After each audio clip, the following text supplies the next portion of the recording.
সমস্ত ধর্মের মানুষ এই আন্দোলনে শাহাদাত বরণ করতে এগিয়ে এসেছেন। বাংলাদেশে শহীদ এবং আহত পরিবারের দাবি পূরণ করার জন্য আন্দোলন করতে হয়, এটা লজ্জাজনক।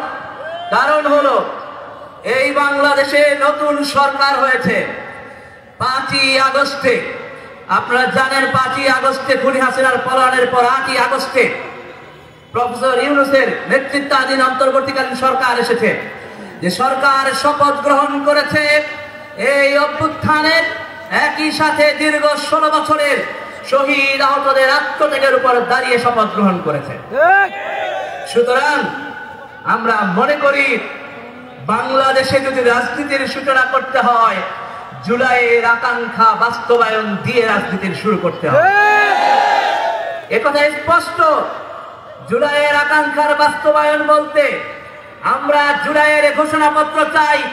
জুলাইয়ের ঘোষণাপত্রের মধ্য দিয়ে বাংলাদেশের আপামর ছাত্র জনতার এবং এই ফ্যাসিবাদ বিরোধী আন্দোলনে সমস্ত রাজনৈতিক দল, মত, পথ এবং নির্দলীয় ব্যক্তি মানুষের মতামতের উপর ভিত্তি করে জাতীয় ঐক্যমত্য তৈরি হয়ে একটি জুলাই ঘোষণাপত্র প্রকাশ করতে হবে। আমরা বলতে চাই ফ্যাসিবাদী দল আওয়ামী লীগকে নিষিদ্ধ করতে কোন গরিবসী আমরা দেখতে চাই না। আমরা বলতে চাই ফ্যাসিবাদী দল আওয়ামী লীগ যে গণহত্যা, লুটপাট দেশের উপরে চালিয়েছে, সেই গণহত্যা এবং লুটপাটের বিচার ছাড়া বাংলাদেশে নতুন কোন রাজনীতির সূচনা হতে পারে না। বাংলাদেশের রাজনীতির সূচনা বিন্দু হলো জুলাই এবং জুলাই এবং জুলাই। আপনারা জানেন বাংলাদেশের মানুষে ঘৃণা ভরে ফ্যাসিবাদ এবং আধিপত্যবাদকে প্রত্যাখ্যান করেছে। তাই এই বাংলাদেশের হৃদয়ের স্লোগান হয়ে দাঁড়িয়েছে দিল্লি না ঢাকা, দিল্লি না ঢাকা। এটাই বাংলাদেশের মানুষের হৃদয়ের স্লোগান।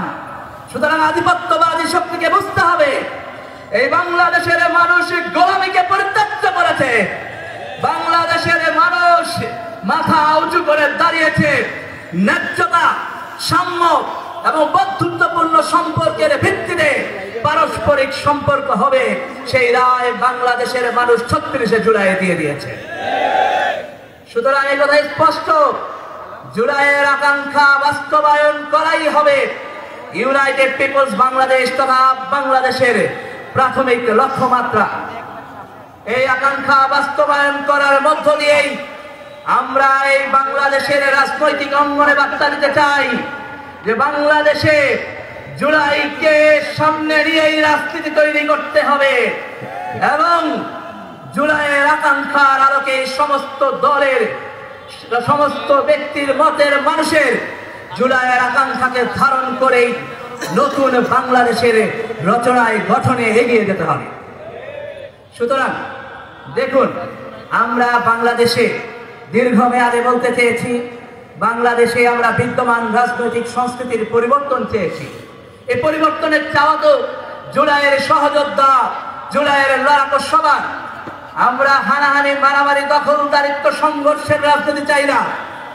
আমরা চাঁদাবাজি, দুর্নীতির রাজনীতি চাই না। আমরা চাই মানুষে মানুষের সম্প্রীতির, আমরা চাই পারস্পরিক বন্ধুত্বপূর্ণ সম্পর্কের, সাম্প্রদায়িক সম্প্রীতি ও বন্ধনের রাজনীতি। সে জায়গা থেকে আমরা মনে করি বাংলাদেশের মানুষকে এবং এই বাংলাদেশকে 4টি রাহুগ্রাস থেকে মুক্ত করতে হবে। সে কথা আমরা বলেছি। ফ্যাসিবাদ, আধিপত্যবাদ, ধর্মবিদ্বেষ এবং দুর্নীতিকে এই বাংলাদেশ থেকে চিরতরে বিদায় করতে হবে। এবং আমরা বলতে চাই, আপনারা জানেন বাংলাদেশের মানুষের মধ্যে যে সাম্প্রদায়িক সম্প্রীতি রয়েছে তা বারবার ভাঙার চেষ্টা করা হয়েছে। এই জুলাইয়ের আন্দোলনে আমরা দেখিয়ে দিয়েছি যে বাংলাদেশের কোন ধর্ম নাই, সমস্ত ধর্মের মানুষ এই আন্দোলনে শাহাদাত বরণ করতে এগিয়ে এসেছেন। আমরা দেখেছি এই আন্দোলনে কোনো পেশা নাই, সমস্ত পেশার মানুষ এই আন্দোলনে শাহাদাত বরণ করতে এগিয়ে এসেছেন। আমরা দেখেছি এই আন্দোলনে কোনো লিঙ্গ পরিচয় নাই, সমস্ত নারী পুরুষ নির্বিশেষে সবাই এখানে এসে আন্দোলনের শাহাদাত বরণ করতে প্রস্তুত হয়েছেন। আমরা দেখেছি 22 জন রিক্সা চালক শহীদ হয়েছেন, আমরা দেখেছি 17 জন নারী শহীদ হয়েছেন, আমরা দেখেছি শতাধিক মাদ্রাসা শিক্ষার্থী শহীদ হয়েছেন, আমরা দেখেছি একদিনে প্রাইভেট বিশ্ববিদ্যালয়ের 31 শিক্ষার্থী শহীদ হয়েছেন, আমরা দেখেছি পাবলিক বিশ্ববিদ্যালয়ের শিক্ষার্থীরা শহীদ হয়েছেন, আমরা দেখেছি সমাজের উচ্চ স্তর থেকে শুরু করে সমাজের সকল স্তরের মানুষের শাহাদাত বরণ আত্মত্যাগের মধ্য দিয়ে আজকের এই বাংলাদেশে এসে আমরা উপনীত হয়েছি। সুতরাং এই সমস্ত শহীদের আত্মত্যাগের উপর দাঁড়ানো শপথের উপর আমরা ইউনাইটেড পিপলস বাংলাদেশের যাত্রা রচনা করেছি। আমরা মনে করি জুলাইয়ের আকাঙ্ক্ষার উপর ভিত্তি করে যদি জুলাইয়ের শহীদ আহত জুলাই যোদ্ধাদের আকাঙ্ক্ষার উপর ভিত্তি করে একটা শক্তিশালী প্ল্যাটফর্ম গড়ে তোলা যায়, তাহলে কেবলমাত্র বাংলাদেশের রাজনৈতিক ধারার পরিবর্তন হয়ে নতুন বাংলাদেশের আকাঙ্ক্ষার যে স্বপ্ন আমাদের আছে সেই স্বপ্ন বাস্তবায়ন করা সম্ভবপর হবে ইনশাআল্লাহ। আপনারা আছেন তো সাথে সে লড়াইয়ে? আপনারা আছেন সাথে সে লড়াইয়ে? সবাইকে ধন্যবাদ জানাই।